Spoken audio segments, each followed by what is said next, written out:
This time around it's the Crimson Trace CMR 208.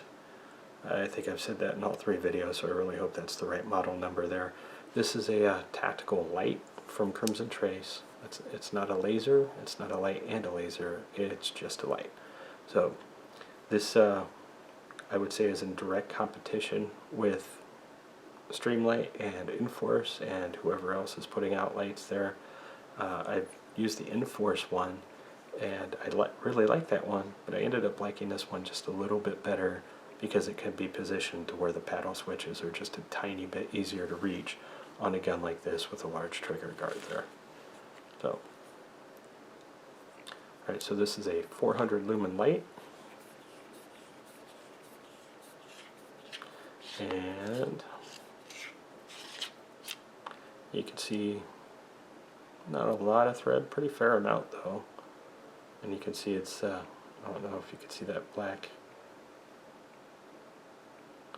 that flimsy metal line there. I don't know what that's about. It might just be to make it seal a little bit better. Looks like it had some type of something on it.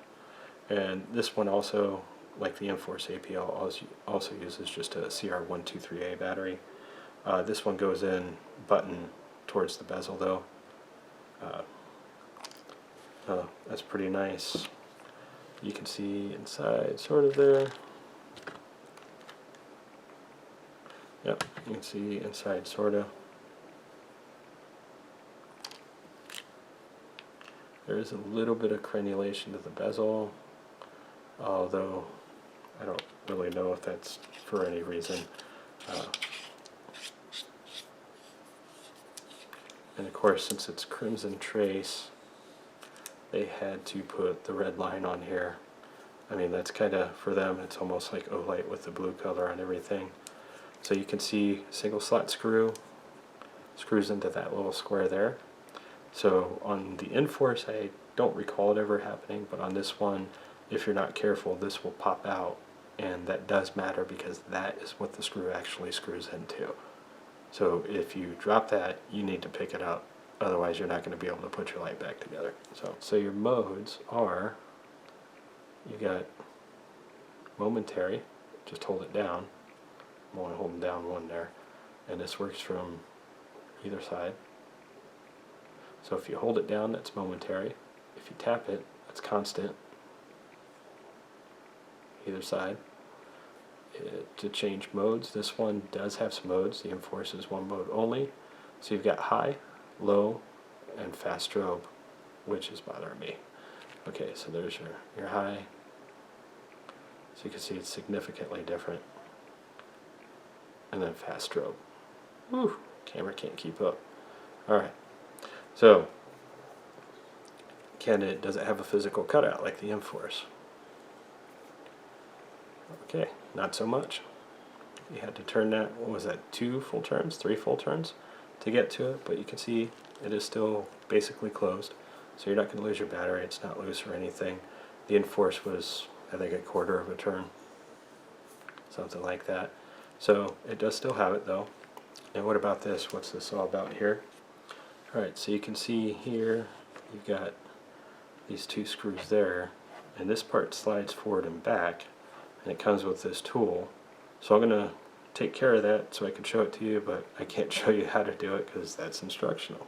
Okay, and this is actually why I ended up liking it, or what caused me to like it more than the Inforce APL, is this part, you loosen up these 2 screws here, and this part actually slides.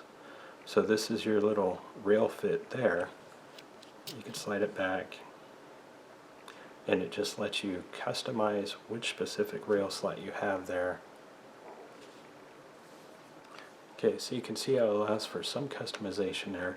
That is in the second rail slot there. So, and you can actually see the paddle a little bit right there. So for me, this was a little bit easier to activate than the Inforce APL because it lets the paddle sit back just a little bit further. But then because that rail slides, you can let it slide all the way up that far too. So if you have very long fingers, and that's the reason you got a gun with such a big trigger guard instead of worrying about gloves, you can move it up that far without changing the rail position. So this will actually fit on a shorter barreled gun.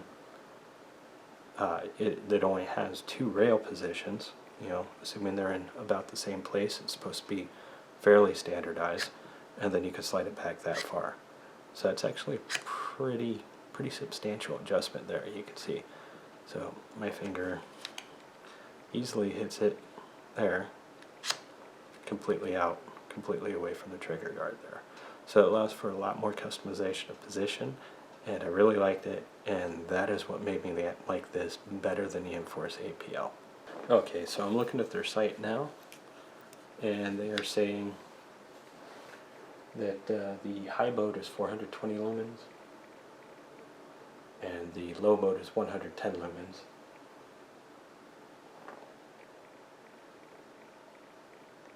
And on high mode it will run for 1 hour 5 minutes, and on low mode 1 hour and 50 minutes, so almost 2 hours. So the battery run time is substantially less than the Enforce APL.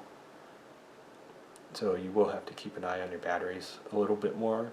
But if you're not ordering them online in stores that I've seen, the CR123A batteries are much more common, from what I've seen, than the ones the Enforce use. But it is a pretty common battery type, the CR123A, so it shouldn't be much of a problem finding batteries for it if you don't want to order them online. But you can order them online easily enough. Olight makes them, Energizer, not sure if Duracell does, and lots of other people. It is not rated for RCR123A, the lithium ions. It's not rated for that, but it does say it's waterproof up to 1 meter, and it says waterproof submersible, so that means it's IPX7 rated, I guess. And it weighs 4.1 ounces with the battery installed.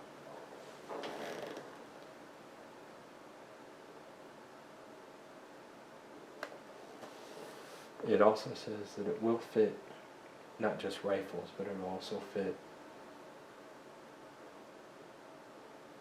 most shotguns with a rail measuring at least 1 inch, from the recoil lug on a shotgun.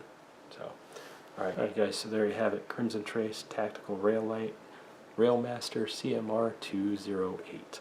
If you found this helpful or interesting, please give me a thumbs up. If you haven't already, please consider subscribing, and thanks for checking out my video. Okay guys, so I did get some recording of shooting a handgun, this handgun with it, and I put 150 rounds through it with this guy on, and it held up well, no problems.